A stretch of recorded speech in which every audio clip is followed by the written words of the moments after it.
Welcome. Good afternoon, everyone. I'm Gail Eisenhauer. I'm a consultant with the Wyoming Department of Education, and I want to begin by explaining what this session will be about.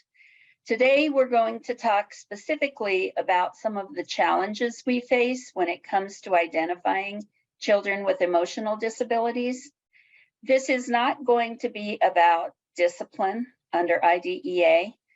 But on December 6th, Lenore Knudsen is going to present a WAVE session on IDEA discipline. It will include things like what constitutes a removal, manifestation determinations, IAES, etc. So you'll want to be sure and look for that. But today I'm going to do an overview of one of our WDE guidance documents titled Emotional Disabilities, Child Find and Eligibility. So if you go to the WDE website on our Special Education Technical Assistance and Guidance page, you'll find this document listed under WDE guidance documents. And I believe Tom is going to put that link in the chat box. So if you want to follow along with me while I do this presentation, you can. It's up to you. You don't need to, but you can if you'd like to. This is the document itself. And again, I think Tom is going to put that link in there for you. I'm going to present a brief overview of the document. We won't go into great detail today, but there will be time for questions.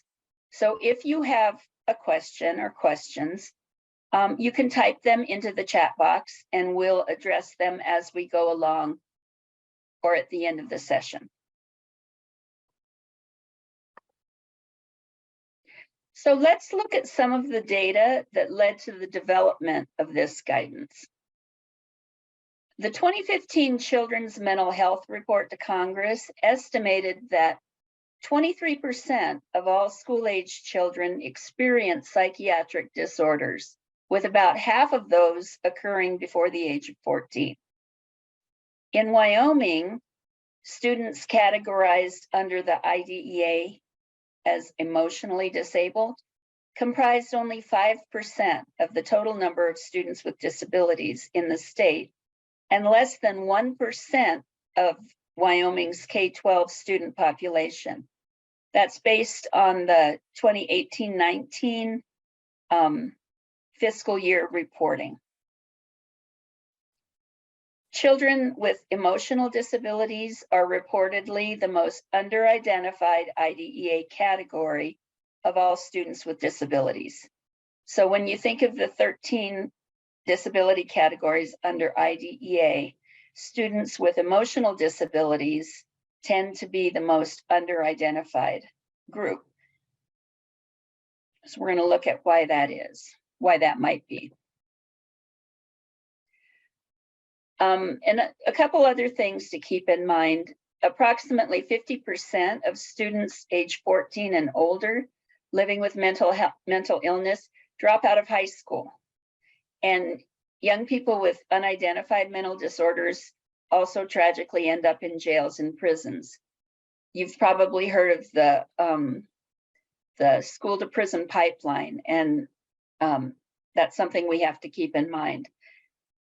In spite of the magnitude of the problem, a lack of awareness and negative stigma about mental health issues may keep a large number of young people from getting the help they need. So we're going to talk about hidden illnesses, and this will come up again in today's session. But one of the reasons that it may be difficult to identify students with mental health issues is that they and their parents may attempt to conceal the illness for fear of negative social stigma. Another thing is children And I think we've all seen these kind of kids in school who suffer silently throughout the day trying to contain explosive feelings, whether that's sadness or anger, whatever, but they don't tend to self-advocate, reach out for help. Thinking about paralyzing anxiety that may lead to excessive absenteeism, and frequent visits to the nurse's office with somatic complaints. And, you know, sometimes we say, oh, Sally's always in the nurse's office, you know, always complaining about something. She just wants attention. But that could be a camouflage for anxiety or depression. Whoop. So I want to talk about Child Find.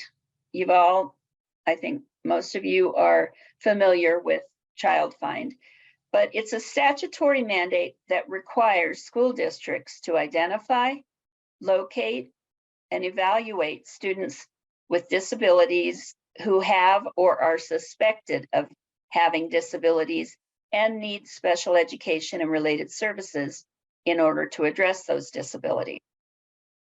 Child Find includes the obligation to identify, locate, and evaluate students suspected of having disabilities, even if they are earning passing grades or advancing from grade to grade. One of the rural myths that we've at the department, we hear still quite frequently from folks in the field are things like, you know, we would love to refer him, but he's passing all his classes, or he's above grade level, you know, his proficiency, things like that. And that's not a disqualifier. Students with emotional disabilities may be able to earn passing grades. That is only one aspect of educational performance. You have to remember functional things as well. School districts have an affirmative to identify, locate, and evaluate students who have emotional disabilities or who they suspect might have emotional disabilities and need special education as a result. So the affirmative means that they can't wait for parents or other professionals to request that a child be identified and evaluated, or wait to refer a student for special ed. Critically important for students with mental health issues who are experiencing an adverse impact on their educational performance and require specialized instruction in order to derive educational benefit. It's super important for these kids because, you know, when we think back, 50% of kids who drop out of school have some kind of mental health issue. So we want to catch them and provide the services that they need so that they'll stay in school and graduate. But there are some challenges in identifying these kids with mental illness. And I'd like you to just kind of reflect on the following things. It can be a hidden illness, right? They don't want to show it at school. They don't want people to think they're, you know, crazy or weak or whatever. Symptoms may be more apparent in the student's home than in the school setting, but they still may impact educational performance. So there may be something going on at home. The kid may be very angry, very aggressive. There may be some traumatic things going on at home, but yet it's impacting their educational performance in some way. So we have to really, our radar has to really be set to tune in on those kinds of things. Some school staff, and I think this is a good thing to remember, Some school staff may be unfamiliar with the symptoms of mental illness and may inadvertently attribute declining educational performance to behavior or causes other than mental health. They may say about a particular child, you know, he chooses to do that, or you know, whatever the case is. But it's important that all school staff understand and are familiar with the symptoms of mental illness so that we can begin to identify these kids appropriately. And this is just a reminder, but the child find obligation for districts includes children with disabilities who attend private schools or live in facilities like residential treatment centers, day treatment centers, hospitals, mental health institutions, detention centers. And this says correctional facilities, and that's accurate, but it doesn't apply to students who are in adult correctional facilities. And we do have some students with disabilities between the ages of 18 and 21 in those facilities. But all these others, your district still needs to understand that and be having dialogue if you live in a town that has a residential treatment center or a day treatment center, etc. And it also includes children who are highly mobile. Child Find extends to all of those. So I want to talk a little bit about some potential Child Find triggers. And I want to say from the outset, this list is by no means exhaustive. And just because a student may tick one or two of the things on this list doesn't mean that you immediately need to rush to refer them for testing, but these are things that we need to be aware of. Too often, I think we just look at academic performance, and we really need to think about the whole child, the big picture, and things like parental input regarding mental illness. So if parents say, you know, yeah, I think that he struggles with depression, or one doctor in the last town we lived with, you know, diagnosed him as having anxiety or something like that, which leads to the second bullet. And that's if there are private evaluation reports that document mental illness or other diagnoses.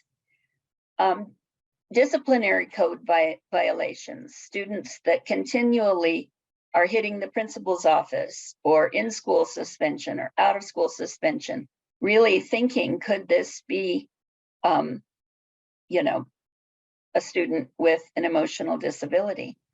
Traumatic circumstances or events in a child's life.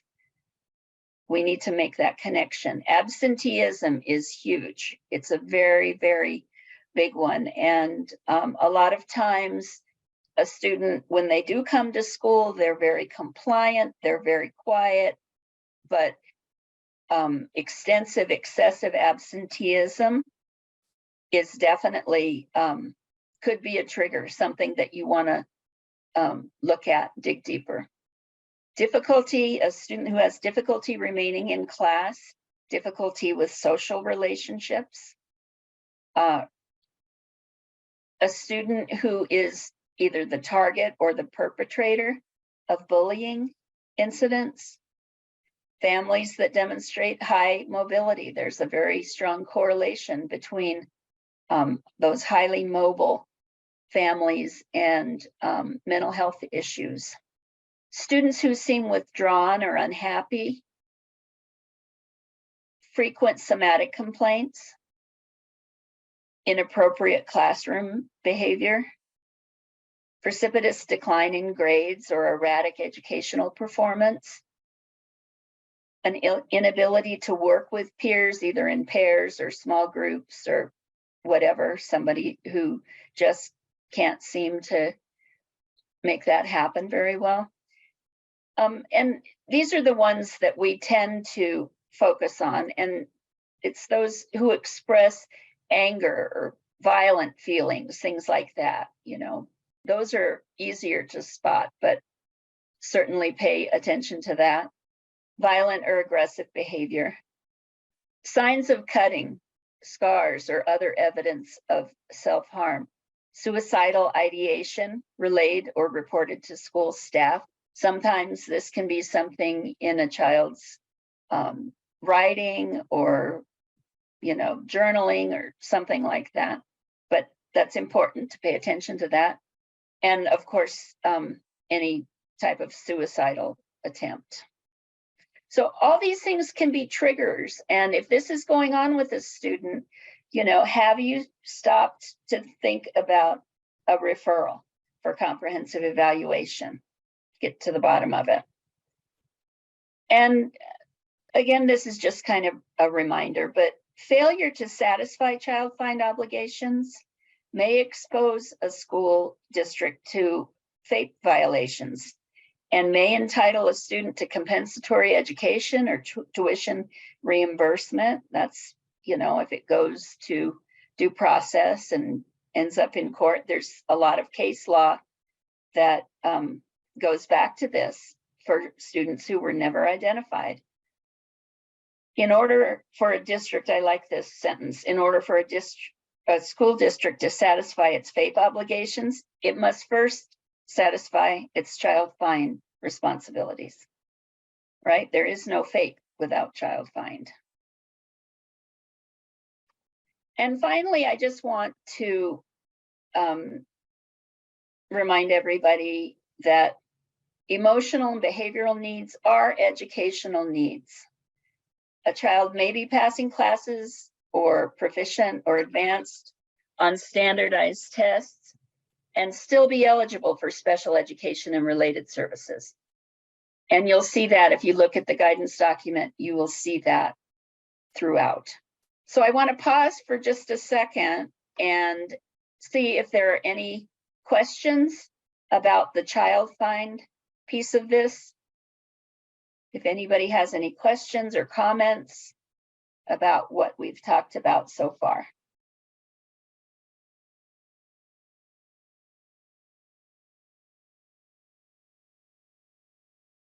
Hearing none, I will move on to eligibility.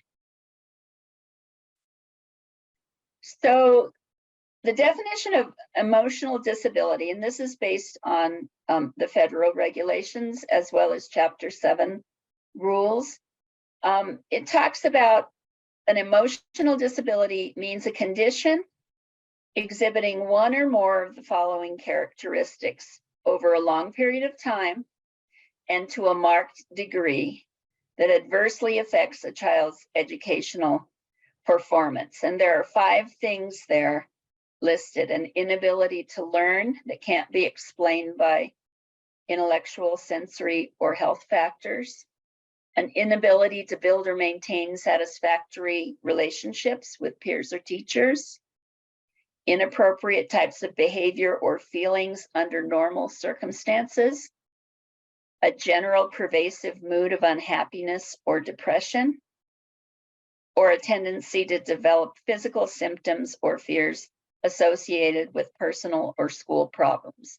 So any one of those, okay, this is the first criteria, and any one of those may be enough to find a child eligible. And then it says the term includes schizophrenia.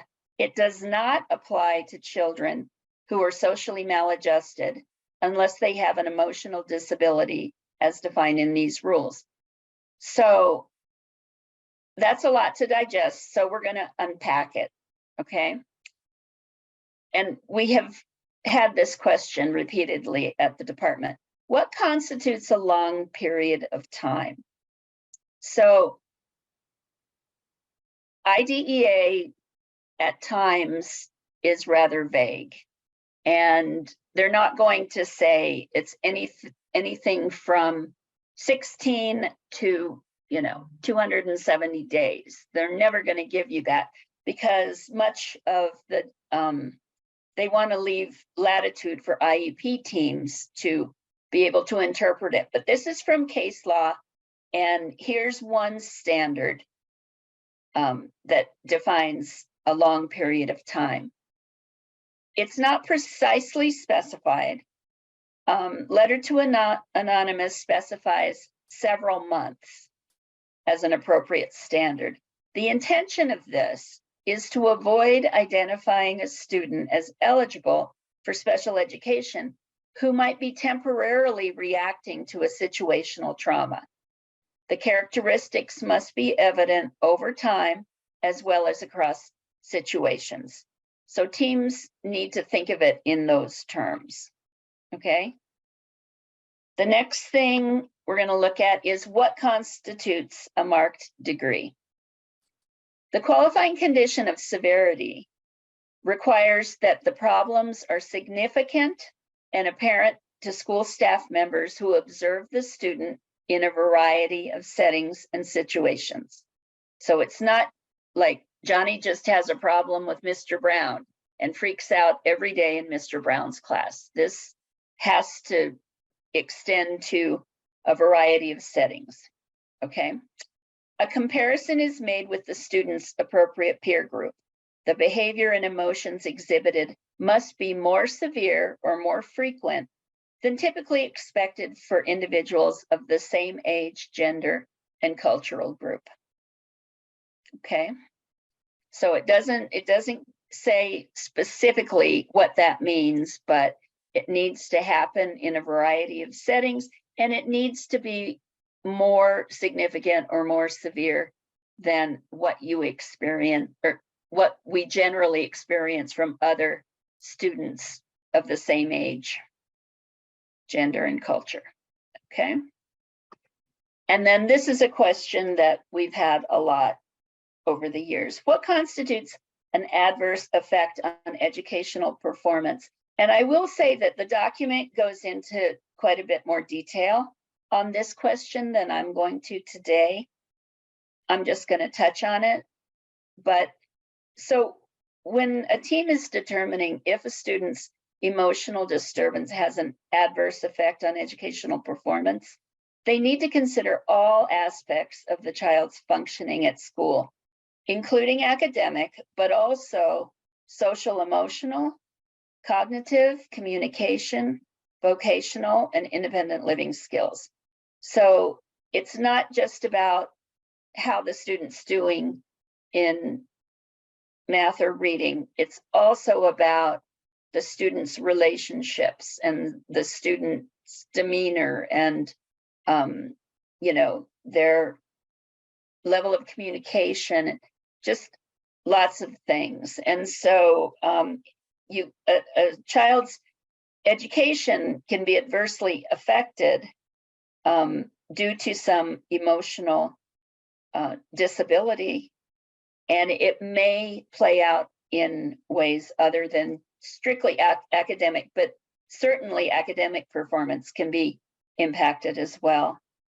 And the other point is an adverse effect can be manifested through behavioral difficulties at school, impaired or inappropriate social relations, impaired work skills like being disorganized, chronically tardy, having trouble getting to school on time or having trouble getting to school at all, and difficulty with following rules. These can be manifestations of an emotional disability.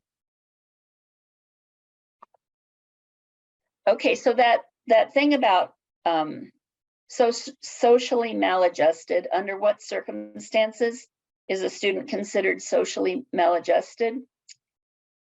In the context of an emotional disability, because that little disclaimer that I read earlier said that the student can't be solely socially maladjusted and qualify as emotionally disabled.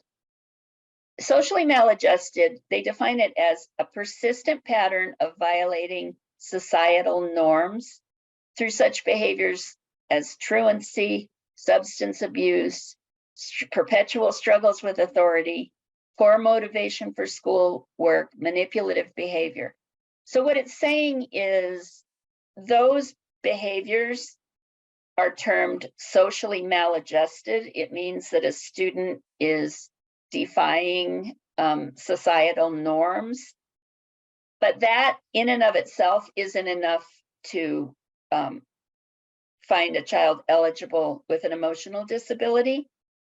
A child who demonstrates social maladjustment characteristics all by themselves can't be identified as emotionally disabled, but a child with social maladjustment characteristics should not be precluded from being identified as ED if the child meets the ED criteria. So basically what it's saying is, you know, social maladjustment is one thing, and some ED students may also be considered socially maladjusted, but it's the eligibility criteria for ED that has to be met.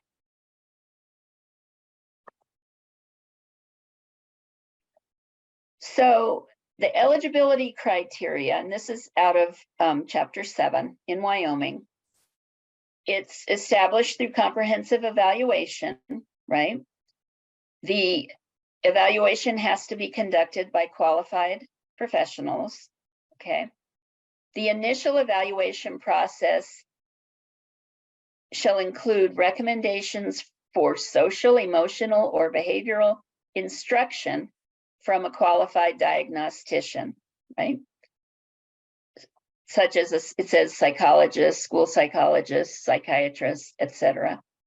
And the initial evaluation needs to be comprehensive, addressing all areas of need resulting from the suspected disability. So basically it's just saying what we always say, and that is it needs to be comprehensive, done by qualified professionals, and they need to make some recommendations about the type of specialized instruction that the child might benefit from. Okay. In accordance with the requirements of these rules, again, this is Chapter 7. So these are the 3 criteria. All 3 of them have to be met. One is documentation from regular education, positive behavioral interventions, evidences that the behavior adversely affects the child's educational performance. So that is, even with positive behavioral interventions over time, the student continues to suffer adverse effects on their educational performance. That's the first criteria. The second one we reviewed, and that is that they demonstrate one or more of these 5 characteristics to a marked degree over a long period of time, and it affects their performance. And so I'm not going to go over them again, but that second criteria also has to be met. And the third criteria is that it doesn't apply to kids who are just socially maladjusted unless it's determined that they have an emotional disability consistent with numbers 1 and 2. Okay. So in order to qualify, the child has to exhibit one of the 5 characteristics, and all 3 criteria need to be met. So these are the 5 and these are the 3. This is the Wyoming emotional disability eligibility criteria form. I think Tom will put that link also in the chat box if you want to look at that form. It contains everything that we've talked about today. But if you do have questions, you can always contact me or contact the department around this.